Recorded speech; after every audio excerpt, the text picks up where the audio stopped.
نگاہ ولی میں وہ تاثیر دیکھی، بدلتی ہزاروں کی تقدیر دیکھی، لیکن کم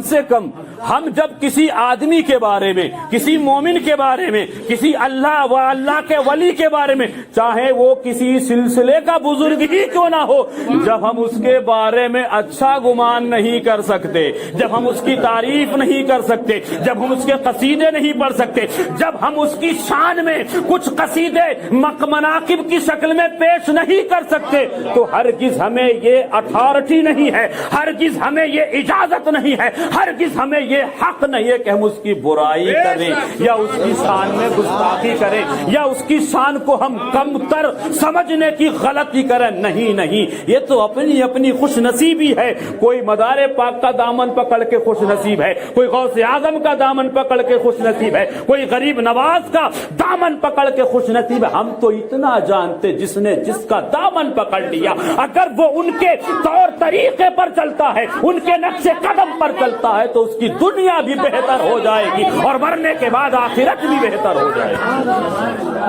سرکار سیدنا حضرت عبد القادر جیلانی سرکار غوث اعظم رضی اللہ تبارک و تعالی عنہ کے سلسلے کے ایک بزرگ، جس کو دنیا حضرت فضیل ابن عیاض کے نام سے جانتی ہے۔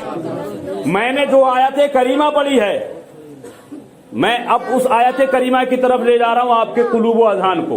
الم یان للذین آمنوا ان تخشع قلوبهم لذکر اللہ، کیا ابھی وقت نہیں آیا ہے مومنوں کے لیے کہ اللہ کے خوف سے اپنے دلوں کو لرزہ برندام کریں؟ ابھی وقت نہیں آیا ہے۔ حضرات گرامی، یہ فضیل ابن عیاض کون ہے؟ سلسلہ قادریہ کے 5ویں درجے کے بزرگ۔ لیکن آؤ ان کی زندگی کا تھوڑا سا جائزہ لیتے ہوئے چلیں۔ ان کی زندگی کا معمول کیا ہے؟ نماز ایک وقت کی نہیں چھوٹتی تھی، رمضان کا روزہ نہیں چھوٹتا تھا، کسی وقت میں جب دیکھتے تھے خالی وقت میں ہوں تو قرآن کی تلاوت بھی کیا کرتے تھے، نماز بھی ہو رہی ہے، قرآن کی تلاوت بھی ہو رہی ہے، رمضان کے روزے بھی رکھے جا رہے ہیں، مگر کاروبار کیا ہے ان کا؟ تجارت کیا ہے؟ بزنس کیا ہے؟ وہ سن لیجئے، چوری اور ڈکیتی کرنا۔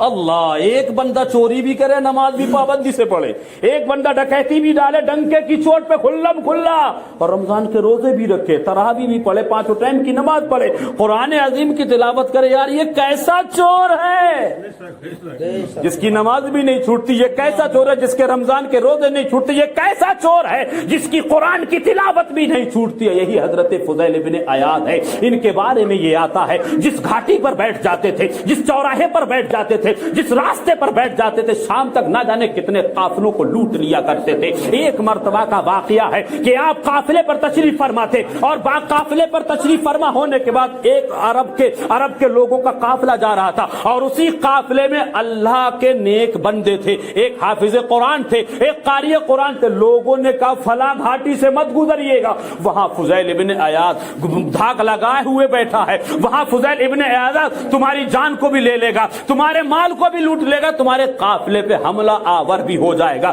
لہذا ایسا تھوڑا ٹھہر لو، تھوڑا رک جاؤ، بعد میں چلے جائیے گا۔ حضرات، بڑے بوڑھوں نے، بزرگوں نے، سب نے مشورہ کیا، مشورہ کرنے کے بعد یہ طے پایا گیا نہیں، کسی سے ڈرنے کی ضرورت نہیں ہے، فضیل ابن عیاض آئے گا تو اس سے نپٹ لیا جائے گا، اس سے بات چیت کر لی جائے گی۔ اسی قافلے میں ایک قاری قرآن تھے، اس قافلے کے سردار نے، اس قافلے کے امیر نے کہا، اے قاری قرآن، آپ قافلے کے آگے والی صف میں تشریف لائیے،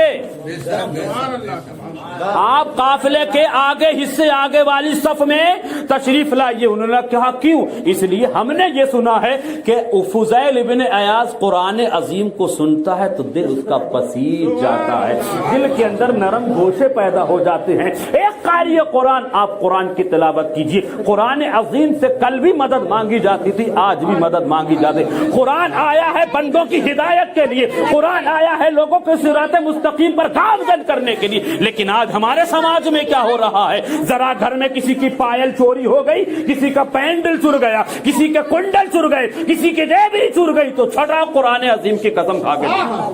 قرآن عظیم جو ہے قسم کھانے کے لیے نہیں آیا ہے۔ اگر قرآن پر تلاوت ہو، قرآن پر عمل ہو، تو نہ میرے گھر میں چوری ہوگی نہ تمہارے گھر میں چوری۔ قرآن پڑھنے کے لیے آیا ہے, قرآن ہدایت کے لیے. لوگوں نے زینت بنا کے گھر میں رکھ لیا. نہیں, قرآن کو روزہ پڑھنے کی, روزانہ پڑھنے کی عادت ڈالو. اگر تم کوششیں کرنے کے باوجود بھی بزرگی کا عالم ہے, لائف کے لاسٹ اسٹیج پر ہو, قرآن نہیں پڑھ پاتے تو اتنی ہمت جٹاؤ کہ صبح کو اٹھ کو قرآن کی ہر ایک آیت پر پڑھو بسم اللہ الرحمن الرحیم. انشاءاللہ میرا یقین ہے پورے قرآن کے پڑھنے کا ثواب ملے گا. قاری قرآن سے کہا قافلے کی پہلی صف میں تشریف لائیے, قرآن عظیم کی تلاوت کیجیے. جیسے ہی فضیل ابن عیاض کی گھاٹی کے پاس سے یہ قافلہ گزرا تو اس وقت اس قاری قرآن کی زبان پر یہی آیت کریمہ جاری تھی, الم یعن للذین آمنوا ان تخشع قلوبہم لذکر اللہ. وہ قرآن عظیم کی تلاوت کرنے والا قاری قرآن پڑھ رہا تھا. میرا رب ارشاد فرماتا ابھی وہ وقت آیا نہیں ہے ایمان والوں کے لیے کہ اللہ کی خشیت سے اپنے دلوں کو لرزہ برانداز کریں یا ان کے دل کانپنے لگے, وہ تھر تھر کانپنے لگے. ابھی وہ وقت آیا نہیں. اتنا جیسے ہی قرآن عظیم کی اس تلاوت کو حضرت فضیل ابن عیاض نے سنا, فوراً گھاٹی سے باہر نکل کے آئے, ہتھیاروں کو پھینک دیا. قاری قرآن سامنے آ, جتنا قرآن سنانا میں سننے کے لیے تیار. وہ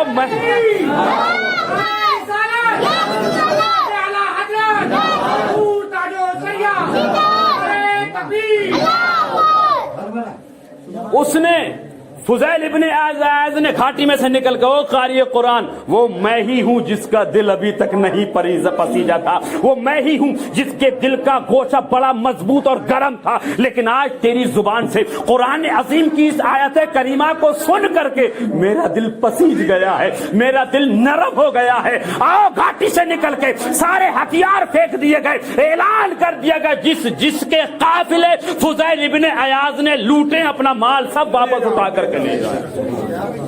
حضرت فضیل ابن عیاض نے اس آیت کریمہ کو سنا, دنیا ہی بدل گئی, زندگی ہی بدل گئی, زندگی کے شب و روز بھی بدل گئے. حضرات گرامی, جس کا جو مال لوٹا گیا تھا, جس قافلے پر اٹیک کیا گیا تھا, جس قافلے پر حملہ آور ہو کر کے سارا روپیہ پیسہ چھین لیا تھا, علاقے میں اعلان کر دیا گیا جن کے قافلوں کو لوٹا ہے, جس کا مال چھینا ہے, جس کا روپیہ پیسہ فضیل ابن عیاض نے چھینا ہے, وہ سب لوگ فضیل ابن عیاض کی گھاٹی میں جا کر اپنا مال واپس لے آئے.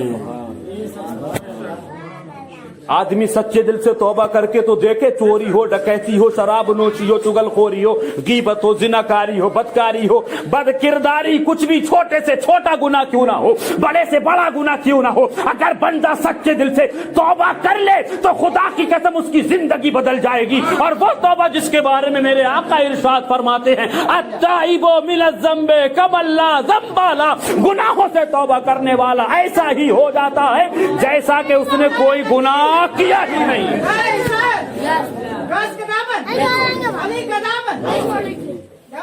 حضرت فضیل ابن عیاض کے بعد جن کا جو مال لوٹا گیا تھا, جن کا جو روپیہ, میں اپنا واقعہ مکمل کر کے بہت جلدی رخصت ہو جاؤں گا, آپ کی نظروں سے میں بہت کچھ محسوس کر رہا ہوں, ملاحظہ فرما لیجئے. فضیل ابن عیاض کی گھاٹی میں لوگ آتے جاتے تھے, اپنا مال لے کر کے جاتے تھے, اور فضیل ابن عیاض ایسے کھڑے تھے جیسے کوئی غلام آقا کی بارگاہ میں کھڑا ہو. فضیل ابن عیاض کے پاس آتے تھے. اسی زمانے میں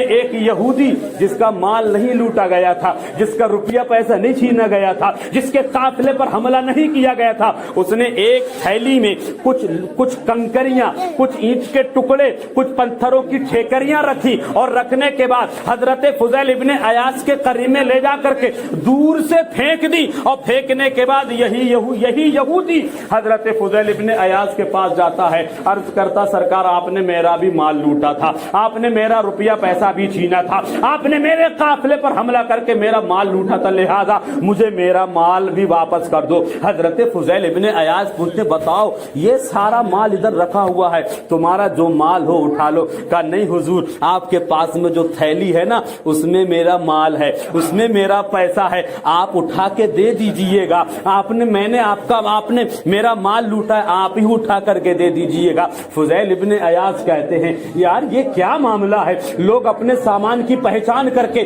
خود اٹھا کر کے لے جا رہے ہیں, چاہو تو تم بھی آ کر کے اپنے مال کو اٹھا کر کے لے جا. کہا نہیں حضور, جیسے آپ نے اپنے ہاتھوں سے چھینا تھا, لوٹا تھا, آپ مہربانی کیجئے, نظر کرم کیجئے, نظر عنایت کیجئے, آپ تھوڑی زحمت اٹھائیں, یہ تھیلی اپنے ہاتھوں سے کیوں نہ مجھے اٹھا کر کے دے دیں. حضرت فضیل ابن عیاض نے اپنے ہاتھوں سے جب اس تھیلی کو اٹھایا اور اٹھانے کے بعد یہودی کے ہاتھ میں دیا, یہودی نے بس 2 قدم ہی آگے بڑھائے تھے, اور جب اس تھیلی کو دیکھا تو وہ پتھر کی ٹھیکریاں لایا تھا, کنکریاں لایا تھا, پتھر کے ٹکڑے لایا تھا, لیکن جب اس نے اس تھیلی کو کھولا تو کیا دیکھا, اشرفیاں نکل رہی ہیں, درہم و دینار نکل رہے ہیں, فوراً قدموں میں گر جاتا ہے اور حضرت فضیل ابن عیاض سے عرض کرتا ہے, سرکار جس نبی کا تم کلمہ پڑھتے ہو اسی نبی کا کلمہ پڑھا کہ مجھے مسلمان کرو.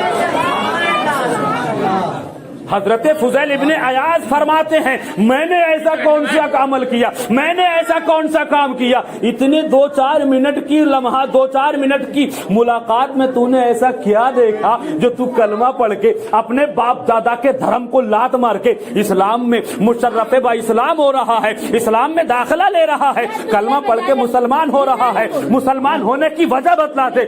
وہ عرض کرتا ہے حضور, وہ عرض کرتا سرکار میں نے اپنے مذہب کی کتابوں میں پڑھا ہے. وہ عرض کرتا حضور میں نے اپنے مذہب کی کتابوں میں پڑھا ہے کہ جب کوئی امت محمدیہ کا بدکار آدمی ہو, چور آدمی ہو, ڈکیت آدمی ہو, زناکار آدمی ہو, چغل خور آدمی ہو, غیبت کا بازار گرم کرنے والا آدمی ہو, 2 نمبر کا کام کرنے والا ہو, یعنی بڑے سے بڑا پاپی کیوں نہ ہو, بڑے سے بڑا گناہگار بدکار کیوں نہ ہو, اگر وہ سچے دل سے توبہ کر لے تو خدا کی قسم اگر وہ پتھروں پر یا اینٹ کے ٹکڑوں پر یا پتھروں کی ٹھیکریوں کو ہاتھ لگا دے گا تو یہ اس کی توبہ کی قبولیت کی علامت یہ ہوگی کہ اگر وہ پتھر کی ٹھیکریوں کو ہاتھ لگا دے گا تو وہ اشرفیاں بن جائیں گی, درہم و دینار بن جائیں گے. اس لیے میں کلمہ پڑھتا ہوں کہ اللہ کی بارگاہ میں آپ نے جو توبہ کی ہے اللہ نے وہ توبہ قبول فرما لی ہے.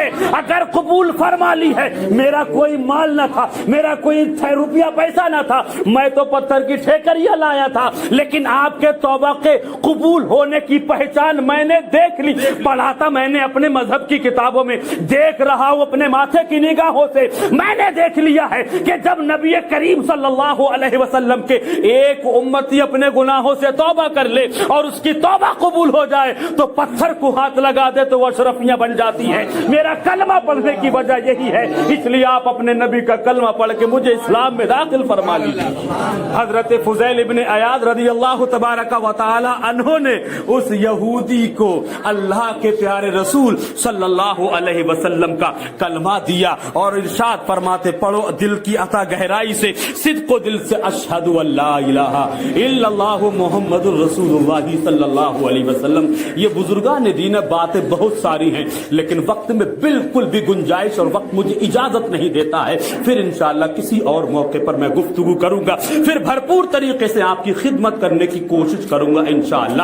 بس رب قدیر کی بارگاہ میں دعا ہے کہ پروردگار عالم ہمیں اور آپ کو, تمام عالم اسلام کے خوش عقیدہ مسلمانوں کو, چھوٹے بڑے ہمارے گناہ چاہے چھپے ہوئے ہو یا چھپے ہوئے ہوں, ان تمام گناہوں سے اللہ ہمیں اور آپ کو سب کو, پوری امت مسلمہ, پوری دنیا عالم اسلام کے مسلمانوں کو اپنے چھوٹے بڑے گناہوں سے توبہ استغفار کرنے کی اور اپنی توبہ پر مضبوطی کے ساتھ قائم رہنے کی ہمت اور توفیق نصیب فرمائے. صدق و دل سے توبہ استغفار کر لیجیے.